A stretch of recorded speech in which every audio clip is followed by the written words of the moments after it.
today I'm going to clean this kind of Milanese Mesh Tissot band bracelet. And this is part of the $80 worth of vintage Swiss watch parts that I bought a while back that I'm still making stuff out of. And I realized that this band works pretty well with this case, but the case was kind of brand new old stock, and the bracelet is obviously used and dirty. I'm curious, I'm gonna have to figure out what this logo stands for. This case has the number 4417, and it has this logo. Let's see.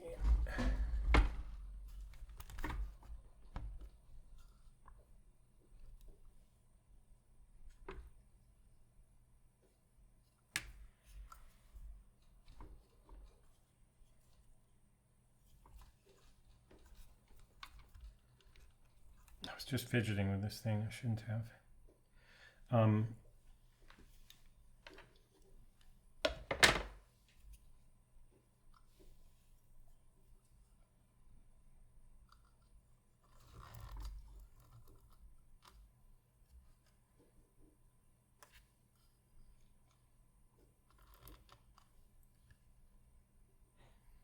That logo reminds me of the Watches TV logo.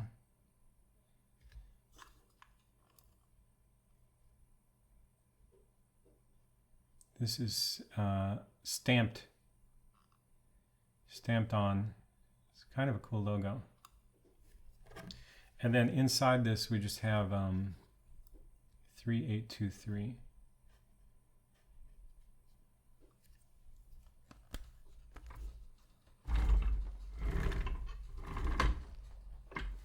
So the point is this can easily be cleaned with a $25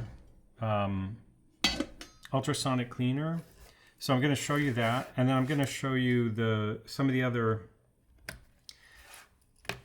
I should have shown, like, basically the way that this works is this part crimps over this part and snaps, and then this whole thing is adjustable and slides. So we want to remove that so that we can get all this dirt off. But this is one of the best things about ultrasonic cleaners. So if you do anything with metal watch bands and cases, having a cheap ultrasonic cleaner is a really good idea.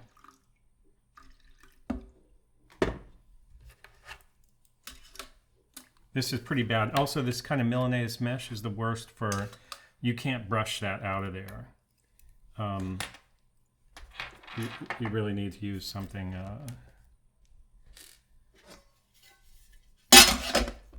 something like ultrasonic cleaner. Now I have this mess.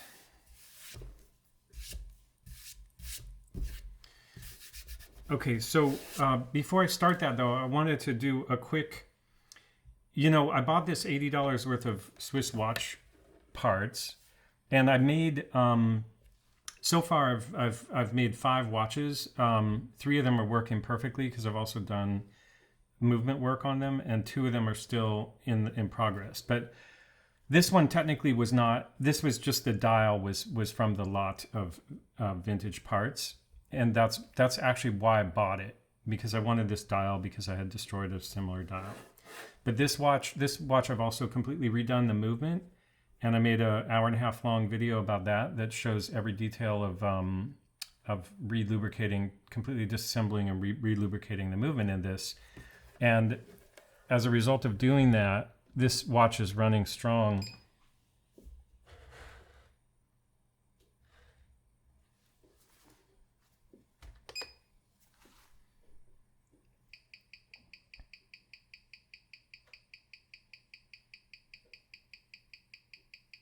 it's still got a 1.6 millisecond beat error because I changed the balance assembly, and I used a balance assembly that doesn't have the easy beat error adjustment.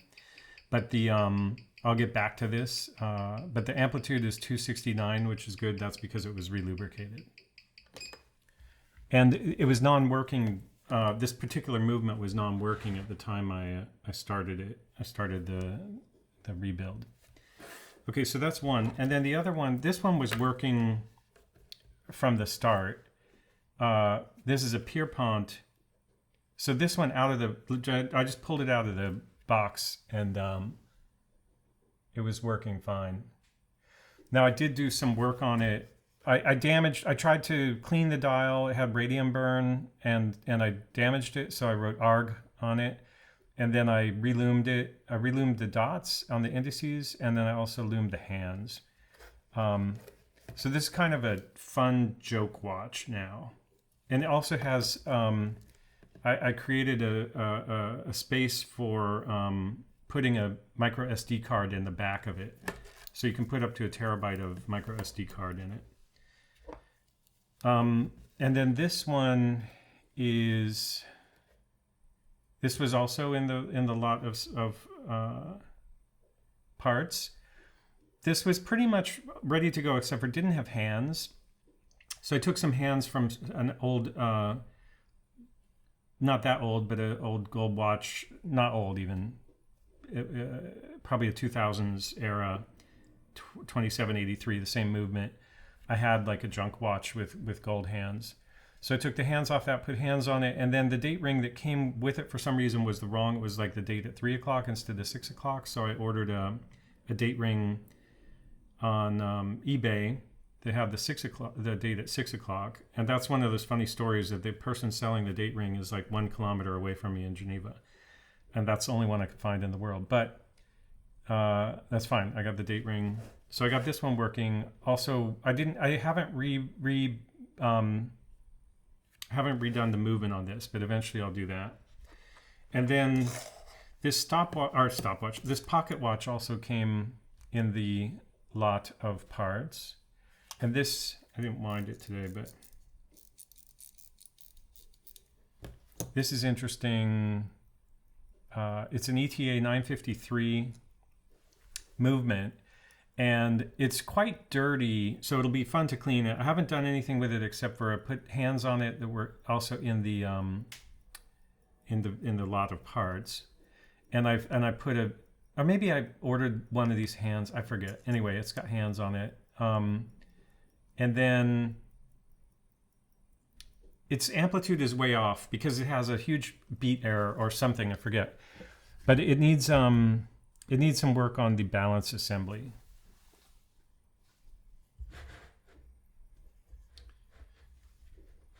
Is it not even? Yeah.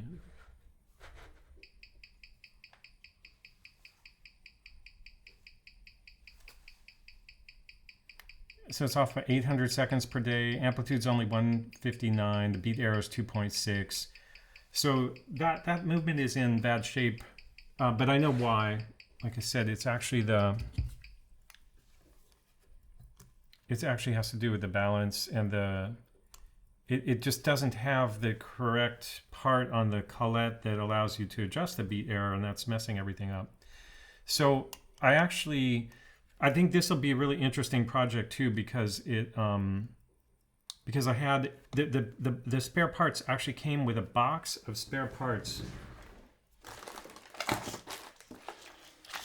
17-inch or 7. I don't know if that means inch, but basically this is the size of the large size. You know, like these are 11.5 or whatever. This is 17. 953 is the movement. All these are not all parts for that movement, but mostly it is. So I even ordered an extra. So there's like a whole extra balance assembly, balance wheels. So I ordered a new spring for it, hairspring. So this will definitely be a project to get this working again. And then the fifth one is this Bernard Donze. This is also an ETA 2783. And this one is a work in progress because it needs the dial has the dial pins in the wrong position for the 2783 movement, but otherwise it works fine in terms of that movement fitting in this case. So this is a really cool little case. It's brand new, new dial, kind of a beautiful dial. And as soon as I get the ability to change the position of the dial pins, I'll change those so that they match the 2783, and then I'll eventually do a complete revision on this once all the pieces are together. And out of that, I'll have these 5 watches from that $180 purchase, and then this 6th one, I'll find a movement for it. But I wanted to get the strap clean, so that's the point of this video. So I'm going to turn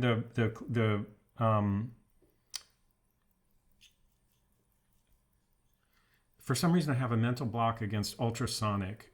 I can't, like, every time I'm about to say the word ultrasonic, I have a mental block. Anyway, I'm going to turn this ultrasonic cleaner on, and I'll just cut so you don't have to wait for that to happen. But I'm going to put it on 50 watts. Oh, actually, I'm not going to cut. I'm going to show some of the dirt coming off of this.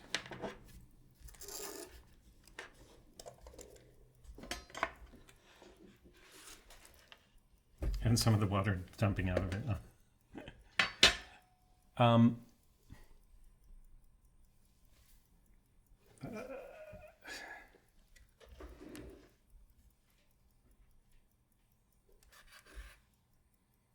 Let's get these dirty spots where you can see them.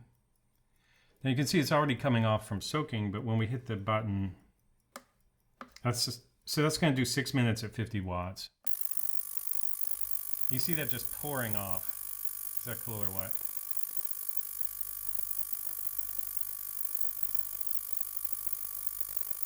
So then after this, that is crazy disgusting and great. After this is clean, I'll rinse it with just distilled water from the grocery store so that all the soap and other remaining dirt is off of it. And I'll do that rinse in the ultrasonic also so that. But anyway, I think I'll let this go, and then I'll cut back after it's gone for 6 minutes.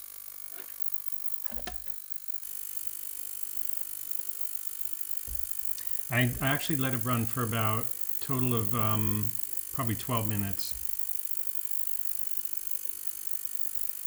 And I peeked at what was going on. I looked already, so get ready. This is insane.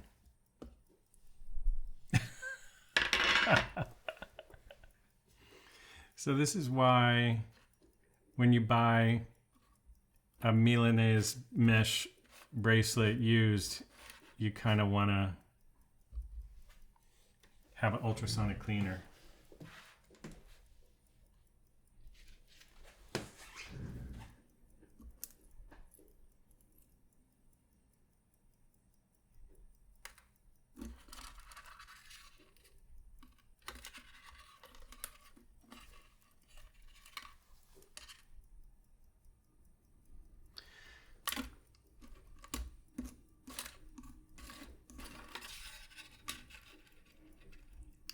Now there's some wear there, which I'm going to have to look at what that is. Could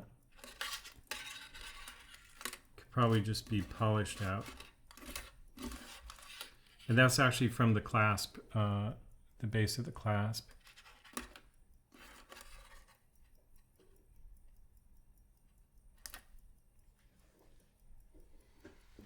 Anyway, pretty disgusting, right? So I'll turn it. I'll cut again when after I've got it rinsed and cleaned.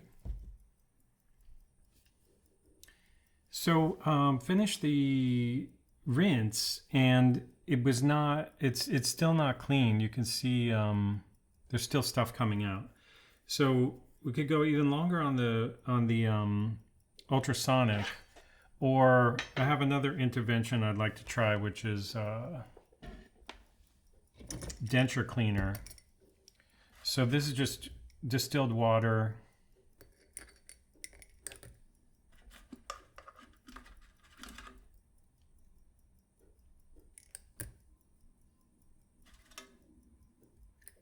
I should have showed you. It cleaned up pretty well.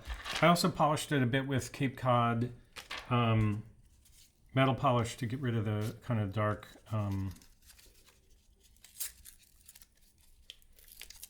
the things that were probably abrasion on the where the clasp had been located before. So this is going to take a while as well. It doesn't have to be sealed. It's just to keep me from accidentally spilling it. So we'll let that go, and then I'll show you how that turns out. Hey, so I don't know how long this has been going, but it's been going for a while.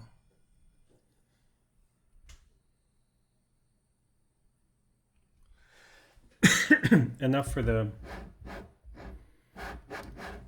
things to dissolve. So this was, in case it works, this is Kukident. This is a product in Switzerland, but it's denture cleaner. Basically, it's, you know, they bubble up and release this stuff. I did try this on dials once, and you should not use it on dials. It's too aggressive. Where'd that tweezer go? So what I'm going to do now is just transfer it back to this. We want to clean whatever residue off and see if this time the ultrasonic, if the ultrasonic is still pulling stuff out of it or not.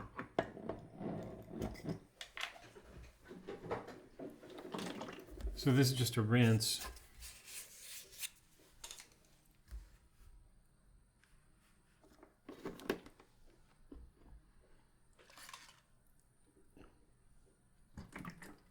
This is distilled water.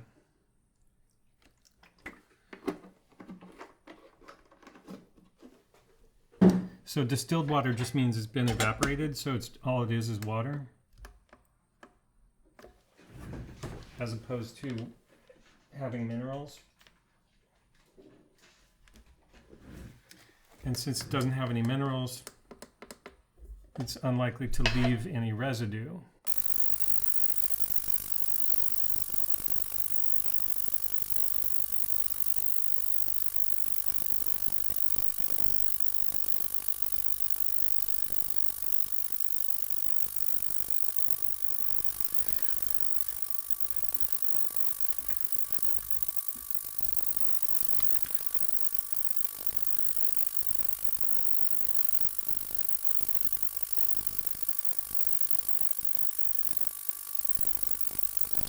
So one theory I have behind the fact that there's still dirt coming out is that the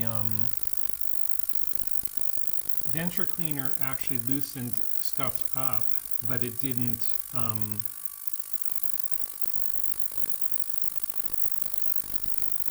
forgot to hit record on this. Shouldn't matter,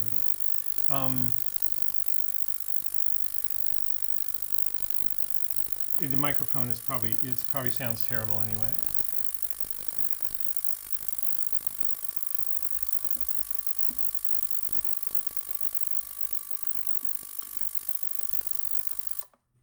I just stopped that so I can talk without the noise in the background.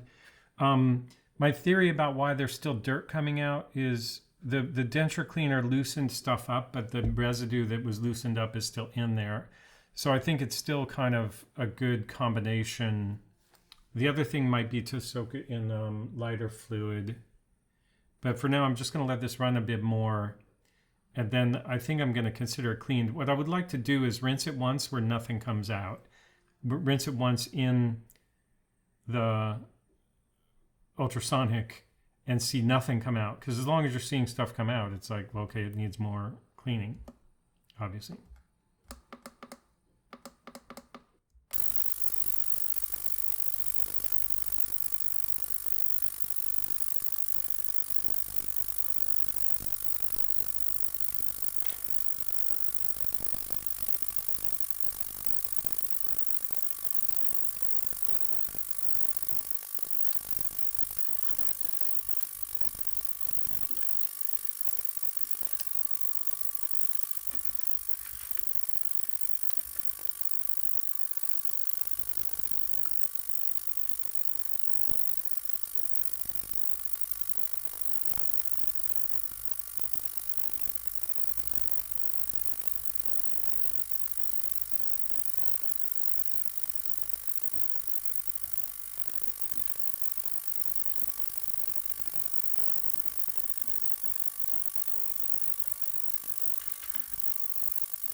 Okay, so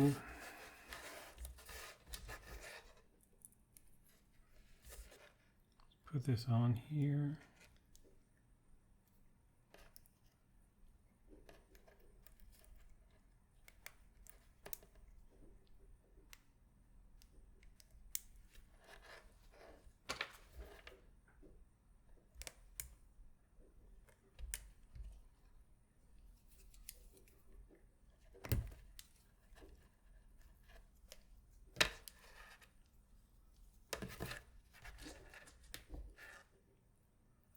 One thing about this is actually a good combination, the band and the case, but the case is not Tissot. So if I ever do something with the case, this will be a kind of Frankenwatch. Oops.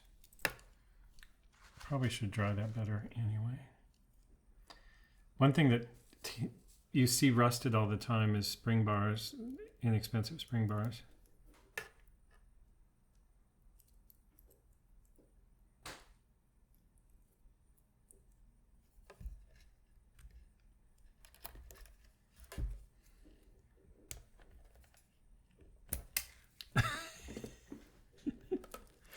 These spring bars came from this case, so I'm not going to give up.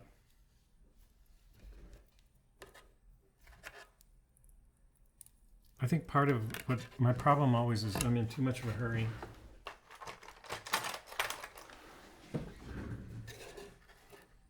Conscious of the camera.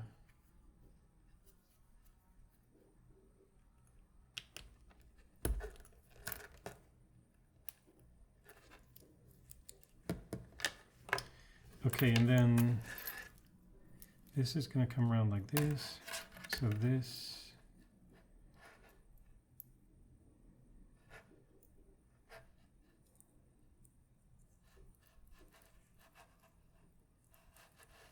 This has to come up.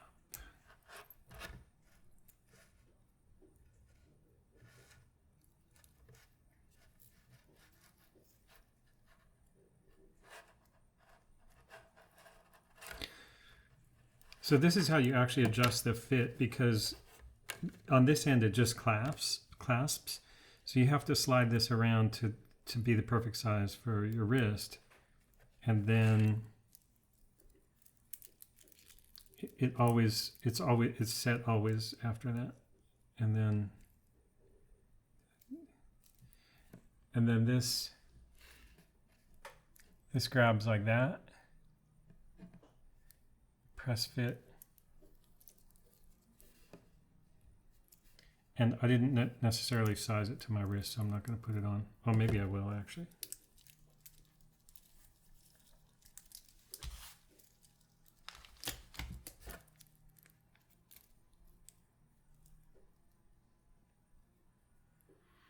So one thing that happens is like,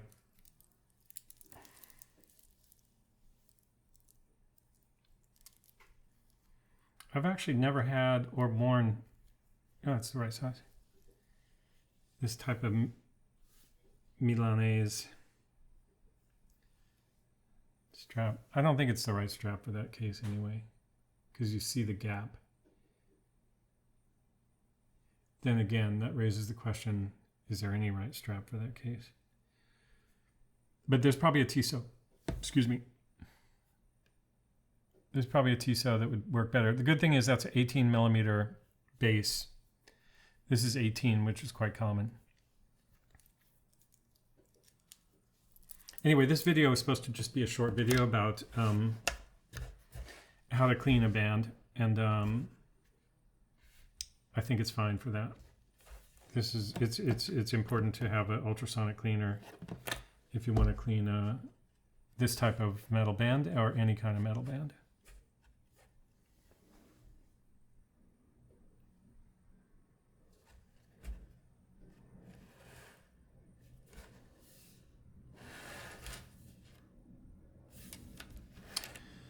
All right, that's it. Thanks a lot.